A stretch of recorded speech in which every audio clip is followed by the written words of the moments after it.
저는 5억짜리 주택을 살 수가 없는 건가요? 아닙니다. 아, 그렇진 네, 않아요. 이미 저번에 같이 유튜브를 찍었으니까 예. 한 번쯤은 들어보셨을 텐데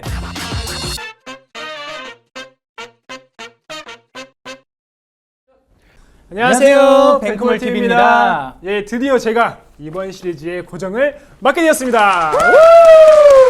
예, 역시 제가 보니까 고정이 되려면 능력도 있어야 되고 외모도 좀 중요한 것 같습니다. 근데 이번 시리즈에 고정 같이 나오신 거 아닌가요? 아 그러니까요. 그러면 나가주셔야 될 것 같은데. 아, 나간 길 저쪽입니다. 아 저기요? 예. 아이 농담도. 아 근데 저희가 오늘은 어떤 컨텐츠를 하려고 이렇게 모인 건가요? 실제 주변만 보더라도요, 20, 30대 지인분들께서 집은 구입해야 되는데 어디서부터 어떻게 시작해야 되는지 정말 막막하게 생각하시는 분들이 정말 많잖아요. 네, 이런 분들을 위해서 저희가 알찬 시간을 또 준비해 보았습니다. 그러면은 이번에 하는 것도 시리즈로 이렇게 돼서 진행이 되는 건가요? 네, 맞습니다. 저희가 시리즈로 구성을 해놓았으니까 처음부터 끝까지 정독을 하시면 정말 쉽게 알아볼 수 있을 겁니다. 그러면은 이렇게 하는 데 있어서 실제 그 무주택자분도 같이 진행을 하면은 굉장히 좋을 것 같은데 혹시 이런 것도 준비가 됐을까요? 당연히 준비해놨죠. 저희가 연예인 지망생으로 준비를 해놓았습니다. 연예인 지망생이요? 예, 그럼 바로 모셔보도록 할까요? 혹시 여잔가요? 그거는 이제 지켜보시면 알 것 같아요. 아, 예, 기대하고 있겠습니다. 기대해 주세요. 그러면 이제부터 연예인 지망생분을 모시겠습니다. 안녕하세요. 네, 안녕하세요. 예, 안녕하세요. 네, 안녕하세요. 그 연예인 지망생. 아, 예. 연예인 지망생, 예. 정미셸이에요. 예, 예. 사실 개그맨 지망생. 예. 제가 저번 주까지는 이제 부동산 규제에 대해서 공부를 했잖아요. 그렇죠. 근데 사실 부동산 규제를 공부하다 보니까 제가 주택을 또 처음으로 구매를 좀 해보고 싶다는 생각이 좀 많이 들었어요. 구매요? 구매요. 아, 예. 예. 구매를 하고 싶다는 생각이 들어서. 예. 근데 사실 이제 막상 구매를 하려고 하다 보니까 어디서부터 어떻게 해야 될지 감이 안 잡혀서 이렇게 좀 의뢰를 드리게 됐습니다. 그렇죠. 막상 이제 알아보려고 컴퓨터에 앞에 앉거나 아니면 요즘에 부동산 어플 잘 나와 있잖아요. 키더라도 어디서부터 어떻게 시작해야 될지 정말 네. 막막해 하시는 분들이 많아요. 네, 맞습니다. 그래서 요즘에도 아파트 가격 같은 경우는 또 시세가 많이 좀 오르고 있는 상황이고 하다 보니까 또 대출은 또 어느 정도 나와야 그렇죠. 되는 거고 또 대출은 또 처음 받는데 주의해야 될 점은 또 뭐가 있는지 이런 게 좀 많이 궁금한 사항입니다. 좀. 그럼 우리 이제부터 하나하나씩 예. 세세하게 한번 알아가 볼까요? 아니 네. 근데 잠깐만요. 예. 혹시 정미셸님 갑자기 집을 사려고 하시는 이유가 혹시 있나요? 뭐 그 후배가 선배한테 그런 거 물어본 게 있나요? 갑자기는 아니고 원래 항상 마음속에는 주택을 좀 매입하고 싶다는 생각은 좀 하고 있었습니다. 근데 이제 아무래도 가격이 계속 올라가고 있다 보니까 심적으로 좀 많이 부담이 됐었죠. 우시는 거 아니죠? 아, 아니죠. 울지 말고 말씀해 주세요. 또 부담이 돼가지고 생각을 못했는데 마침 딱 이렇게 결정을 내게 돼서 의뢰를 드리게 된 겁니다. 아이고, 잘 오셨습니다. 네. 제가 생각하는 가장 첫 번째 중요하다고 생각드는 게요. 내 수중에서 가용할 수 있는 현금이 어느 정도인지 체크하는 게 가장 우선순위가 될 것 같습니다. 그렇죠. 혹시 미셸님께서는 어느 정도의 자금이 있으신가요? 이거는 좀 시크릿인데 이 자리에서만 제가 오픈을 하겠습니다. 혹시 제가 그 시크릿 알파벳으로 쓸 줄 아시나요? S. 예, 죄송합니다. 예. 제가 지금 가지고 있는 자금은 1억 5천 정도 가지고 있고요. 많으시네요. 네, 좀 많이 맞죠. 1억 5천 정도 있는데 제가 사실은 이제 신혼부부라서 와이프랑 맞벌이를 하고 있습니다. 그래가지고 만약에 좀 담보대출이 어느 정도 안 나온다고 하면 신용대출까지도 받아볼 생각을 하고는 있어요. 네, 거기까지는 아직 부담이 되지는 않아서. 네, 먼저 이제 쉽게 생각하면은 미셸님께서 지금 1억 5천 정도에 가용할 수 있는 자금이 있다고 말씀해 주셨잖아요. 예. 그러면 쉽게 5억짜리 집에 들어간다라고 하면은 3억 5천만 원 정도가 있어야 되는 거고요. 그렇죠. 그렇죠. 대출이 그 정도 나와야 되는 거고 6억이라는 아파트에 들어간다 하면은 4억 5천이라는 대출이 나와야 되는 겁니다. 네. 예. 근데 이게 가능한지를 알아봐야겠죠. 그럼 이제 지역을 정해야 되는데 네. 지역이 또 중요해요.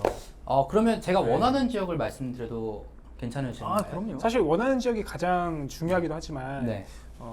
제가 주변에 20, 30대 분들 술자리 있을 때 얘기를 하다 보면은 사실 원하는 지역은 다 아파트가 좀 비싸고 그러더라고요. 그런 그래서 것 같습니다. 예. 제 생각에는 직장 근처가 좀 좋지 않을까, 그쪽부터 알아봐야 되지 않을까라는 네. 생각이 좀 들어요. 네. 그러면은 혹시 그 배우자님과 네. 미셸님께서는 직장이 어디 쪽이신가요? 저는 이제 영등포고 이제 와이프 같은 경우는 노년. 그러면은 출퇴근은 혹시 자차를 이용하시나요? 아니면 대부분 대중교통을 이용하시나요? 아무래도 대중교통을 이용할 시간이 더 많을 것 같습니다. 그러면은 사실 지하철 노선도를 확인을 한번 해봐야 될 것 같은데요. 네. 보통 이제 1호선이나 7호선을 좀 주로 이용을 하실 텐데 네. 여기서 주택담보대출까지 고려를 해서 선택할 수 있는 방법을 한번 말씀드려보겠습니다.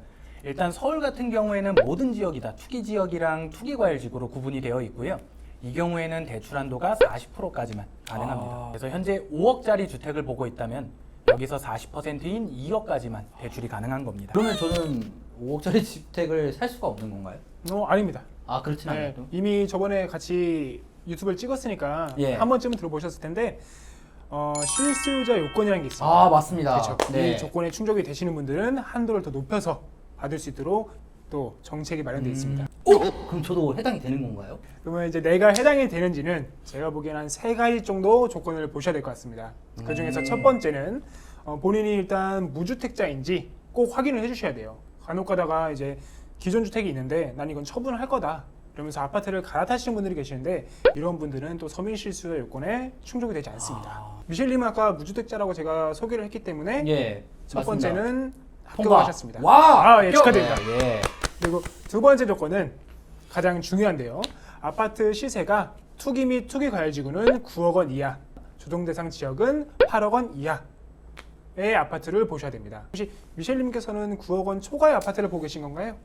마음은 그렇지만 그러면 두 번째도 네. 통과! 아, 예. 축하드립니다. 뭐지? 그리고 예. 마지막으로 이제 미혼이신 분들은 단독 소득을 보시면 되고요. 기혼이신 분들은 부부 합산 소득을 보시면 되는데 네. 부부 합산 소득이 9천만 원 이하이신 분들은 모두 해당이 되고 있고요. 혹여나 이제 부부 모두 생애 최초로 주택을 구입하신다 하면은 1억 원까지도 인정이 됩니다. 그러면 세 번째 조건도 통과! 맞나요? 아, 제가 말씀드리지도 않았는데 어떻게 알고 계십니까? 아무래도 이제 투기 지역이나 투기 가열지구 같은 경우는 한도가 정말 적게 나올 수 있으니까 네. 제가 보기에는 한도가 중요하신 분들은 조정 대상 지역을 살펴보시는 게 가장 좋으실 것 같아요. 그러면 미셸님께서는 아까 직장이 영등포 쪽, 네네. 노년 쪽이라고 말씀해 주셨잖아요. 네, 맞습니다. 그러면 이제 아까 1호선, 7호선 말씀해 주셨고, 그렇죠. 제가 보기에는 부천 쪽이나 아니면은 인천이 조정 대상 지역에 속하고 있는데 이쪽을 보시는 게 좀 어떠신가요? 아, 인천은 나쁘진 않은데 배우자가 또 출퇴근하는데 좀 힘들 것 같아서 그건 좀 어렵지 않을까 합니다. 그러시면은 제가 봤을 때 부천 쪽을 보시는 것도 괜찮을 것 같거든요. 네, 아무래도 지금 말씀 주신 것처럼 부천 지역이 이제 7호선하고 1호선이 이제 이동을 하고 있으니까 그렇죠. 또 아무래도 부천이 좀 괜찮을 것 같거든요. 네. 그래서 선택을 하실 때 이제 대출이 조금 더 필요할 것 같으면은 이제 부천 쪽으로 보시고 그게 아니라 내가 예산을 좀 더 이렇게 줄일 수 있다고 한다면 서울 쪽으로 보시는 것도 괜찮으실 것 같습니다. 네, 사실 서울에도 이제 50%에서 60%까지 한도가 나온다고 하더라도 네, 5억 이하의 아파트를 찾기가 쉽지가 않죠. 쉽지가 않죠. 네, 네. 쉽지가 않더라고. 근데 네. 또 꼭 서울이 이제 직장이더라도 서울 근처에 있는 뭐 경기도라든지 이런 쪽도 같이 확인을 해보시면 더 좋을 것 같습니다. 네.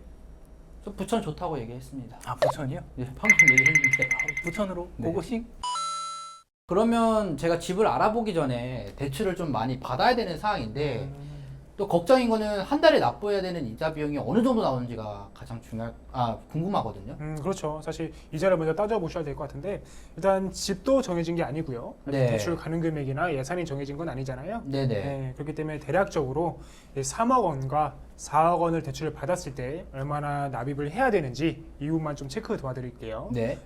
조건은 동일하게 대출 만기 기간은 35년으로 설정을 할 거고요. 대출 금리는 한 3% 정도 예상을 해보겠습니다.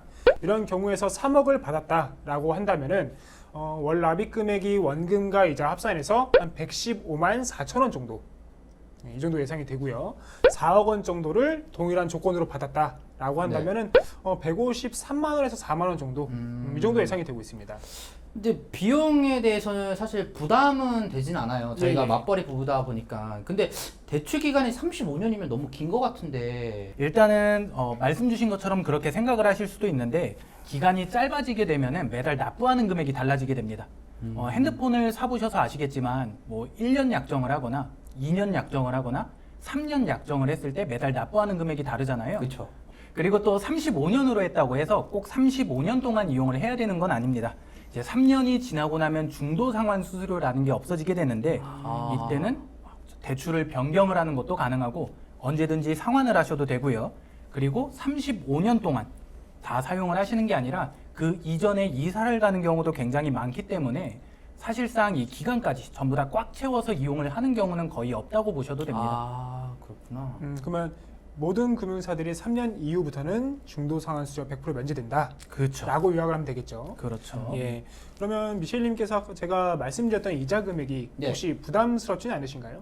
예, 부담스럽진 않아요. 제가 이제 맞벌이 부부다 보니까 그 정도 금액은 충분히 납부를 할 수 있을 것 같습니다. 오. 능력나. 으이그! 네, 근데 실제로 이제 주위 얘기들을 좀 들어보면은 최근에 이제 20, 30대 분들 같은 경우에는 특히나 신혼부부 같은 경우에는 이 어느 정도의 맞벌이가 좀 대부분이다 보니까 이 대출 상환하는 부분에 대해서는 크게 문제가 안 된다고는 합니다.